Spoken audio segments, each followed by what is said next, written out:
اب آپ اپنی اسکرین پر اس میزائل کو فضا میں پرواز کرتے ہوئے دیکھ سکتے ہیں اور یہ مناظر بنگلہ دیش میں ریکارڈ کیے گئے۔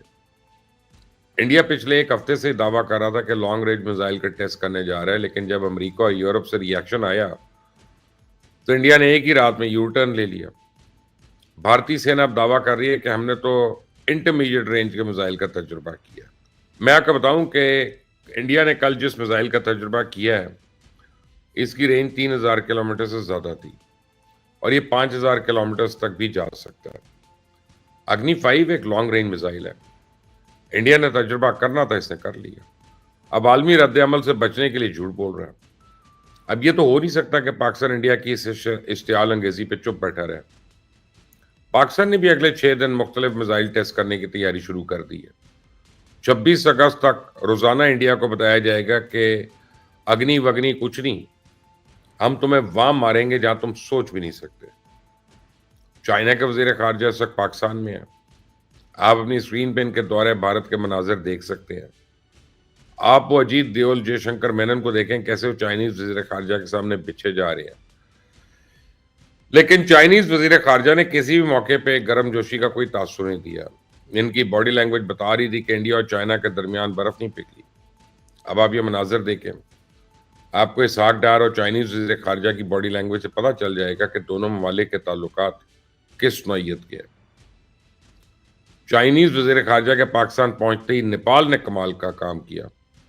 چائنا سے تجارت کے لیے انڈیا جن کراسنگ پوائنٹس کھولنے کی بات کر رہا تھا ان میں سے ایک لیپو لیک کراسنگ پوائنٹ بھی شامل ہے۔ یہ علاقہ نیپال کا ہے جس پر انڈیا نے کئی دہائیوں سے اپنا قبضہ جما رکھا ہے۔ تو نیپال نے انڈیا کو وارننگ دی کہ وہ اس علاقے کو چائنا کے ساتھ تجارت کے لیے استعمال نہیں کر سکتا۔ انڈیا نے اس وارننگ کو اتنا سنجیدہ لیا کہ انڈین وزارت خارجہ کو یہاں بیان جاری کرنا پڑ گیا۔ انڈیا جانتا ہے کہ چائنا نے متنازع علاقوں میں تو کبھی پاؤں نہیں رکھا۔ چائنا کبھی بھی کسی تنازع میں ہاتھ نہیں ڈالتا۔ نیپال کے احتجاج کے بعد چائنا کے پاس ایک سفارتی جواز آ گیا جس کی بنیاد پہ اب وہ انڈیا کو صاف جواب دے دے گا کہ ہم آپ کے ساتھ تجارت نہیں کر سکتے۔ تو بھارت کے عزائم دیکھتے ہوئے چائنیز وزیر خارجہ کا یہ دورہ بہت اہم ہے۔